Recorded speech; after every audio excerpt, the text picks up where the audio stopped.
Hello, in this video I will show you how you can quickly turn on flashlight on Google Pixel 10. I have two methods for it, so I will show you.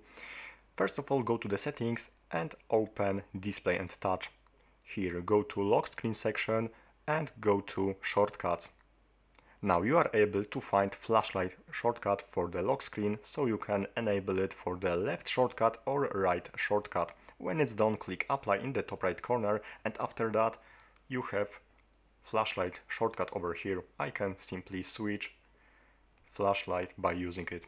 The second method to use flashlight quickly is by going to the system in the settings, go to gestures and open quick tap to start actions. You have to turn it on by using this switcher and also select toggle flashlight over here. And now let me show you how it looks like.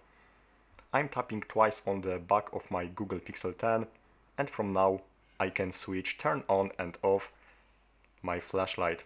As you can see, I'm tapping twice and flashlight is enabled or disabled. That's all for this video. Thanks for watching and subscribe this channel.